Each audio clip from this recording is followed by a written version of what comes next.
Assalamualaikum warahmatullahi wabarakatuh. Selamat siang anak-anak sekalian. Alhamdulillah pada hari ini kita semua masih diberikan nikmat sehat sehingga kita bisa berkumpul sekaligus melaksanakan aktivitas yang seperti biasa, yaitu melaksanakan kegiatan belajar mengajar di hari ini. Bagaimana? Ada yang tidak hadir hari ini? Ada yang sakit izin? Tidak ada? Oke, terima kasih. Berarti kalian semuanya sehat, alhamdulillah, sehingga kita semuanya bisa mengikuti kegiatan belajar mengajar pada hari ini. Baik anak-anak sekalian, sebelum ke materi yang baru, mungkin Bapak akan mengulas materi yang kemarin kita bahas bersama. Masih ingat kalian? Ya, bagus, yaitu tentang anekdot. Ada yang tahu? Silahkan. Oke, bagus. Jadi anekdot itu adalah cerita singkat yang menarik karena lucu dan mengesankan. Itulah pengertian daripada teks anekdot. Selanjutnya ada ciri-ciri teks anekdot. Ada yang tahu ciri-cirinya? Silakan. Baik. Yang pertama, ciri anekdot itu adalah bersifat humoris. Mengapa dikatakan bersifat humoris? Karena dalam bacaan teks anekdot, kadangkala si pembaca itu tersenyum karena isi dalam cerita tersebut itu banyak humornya, banyak guyonnya, sehingga bisa dikatakan sebagai bersifat humoris. Yang kedua, bersifat menggelitik. Pembaca setelah membaca teks anekdot dalam suatu cerita anekdot pasti akan tertawa sendiri, senyum sendiri, bahkan bisa menggelitik karena kelucuan yang ada di dalam cerita teks anekdot tersebut. Yang ketiga adalah bersifat menyindir. Dalam suatu cerita anekdot banyak sindiran-sindiran, terutama ditujukan kepada pemerintah atau pemangku kebijakan yang selalu melakukan hal-hal yang tidak diinginkan oleh rakyat. Jadi banyak di sini sindiran-sindiran yang ditujukan kepada pemerintah. Yang keempat adalah bersifat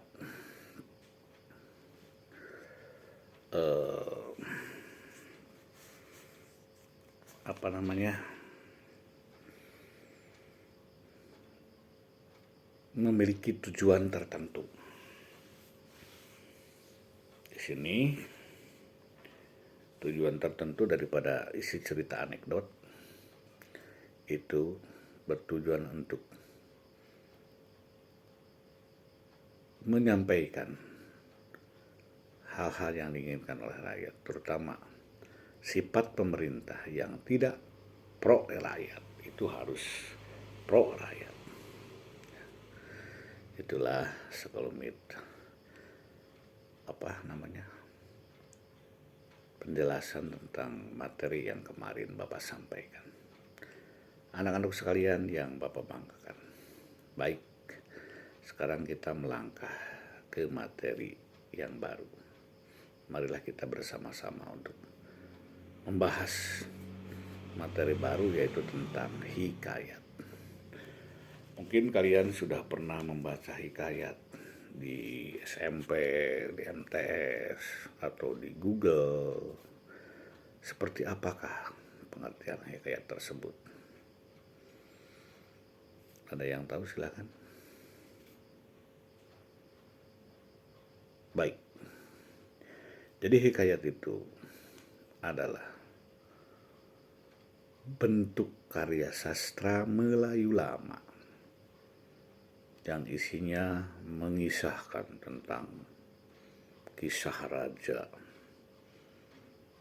tentang cerita raja, tentang dongeng para raja-raja yang sakti pada zaman dahulu. Misalkan raja bisa terbang, raja bisa menghilang, raja bisa berjalan di atas air, dan raja bisa kebal terhadap berbagai senjata. Itulah tentang hikayat. Jadi mengisahkan tentang dongeng para raja-raja zaman dahulu intinya. Berikutnya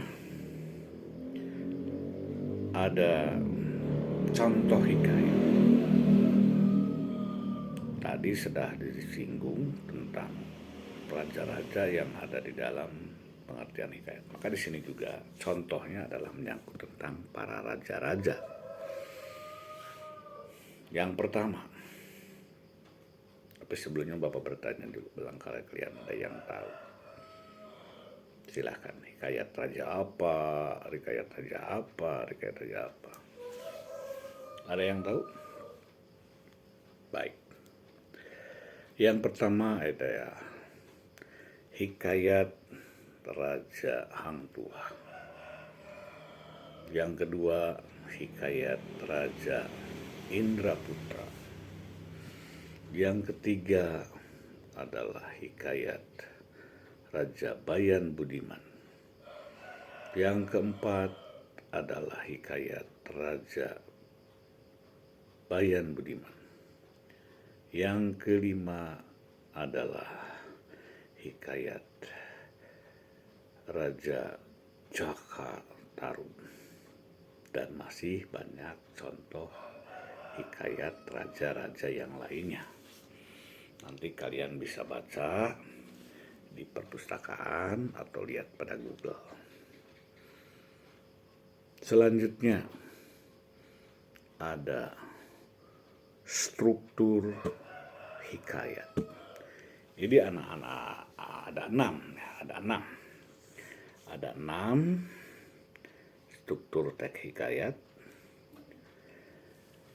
Ada yang tahu sebelum Bapak jelaskan?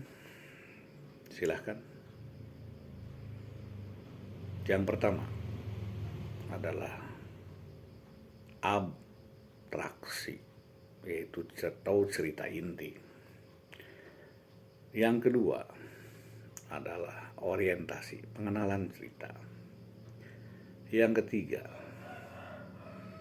adalah komplikasi, macam-macam kejadian pada cerita raja zaman dulu.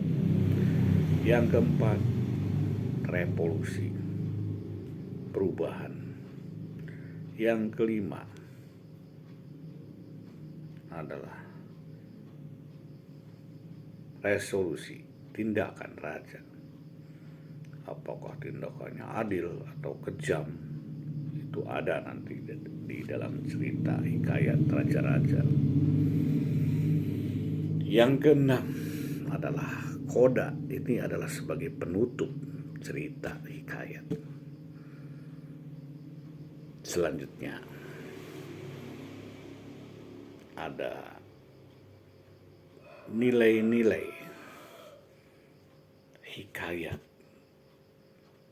Ini sebenarnya nilai-nilai hikayat para raja ini mungkin sama dengan yang dimiliki oleh kita sebagai rakyat atau sebagai manusia, karena ini ada kesamaan. Mari kita jelaskan satu persatu. Yang pertama adalah nilai moral. Raja, ratu, penguasa pasti mempunyai nilai moral. Apakah itu moralnya tinggi atau menengah atau sedang, pasti memiliki moral. Yang kedua adalah nilai agama, kepercayaan, pegangan. Pasti raja mempunyai, apakah itu agama Islam, apakah itu agama Hindu, apakah itu agama Buddha, pasti ada yang dimiliki atau yang dipegang oleh raja tersebut.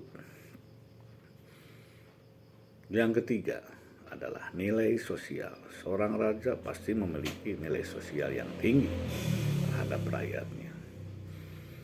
Misalkan dia memberikan bantuan pas waktu bencana, dia memberikan bantuan berupa pangan, berupa sandang, papan, dan yang lainnya. Yang keempat, nilai pendidikan.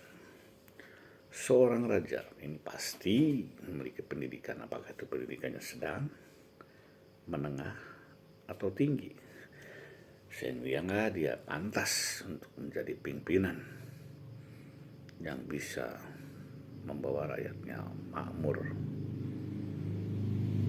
Yang berikutnya adalah nilai budaya. Seorang raja pasti memiliki nilai budaya, karena dalam suatu wilayah mungkin banyak wilayah-wilayah yang ada dalam kekuasaannya, sehingga dia tahu persis budaya yang harus dijunjung tinggi. Itu ada budaya seperti apa untuk membangkitkan atau memajukan negaranya. Mungkin itulah tentang pengertian hikayat, contoh hikayat, struktur hikayat, nilai-nilai hikayat yang bisa dibahas atau disampaikan hari ini. Mudah-mudahan dapat bermanfaat.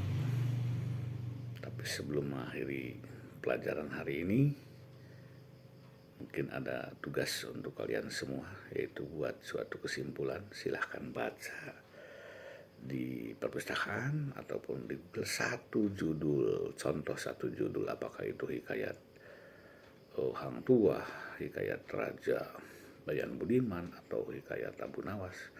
Buat kesimpulannya satu contoh hikayat, terus buat kesimpulannya minggu depan dikumpulkan. Paham semua? Baik, terima kasih. Terima kasih atas segala perhatiannya. Mudah-mudahan kalian nanti bisa bertemu kembali. Mudah-mudahan kalian diberi kesehatan, sehingga nanti di pertemuan minggu depan kita bisa berjumpa lagi. Wabillahi taufiq wal hidayah. Assalamualaikum warahmatullahi wabarakatuh.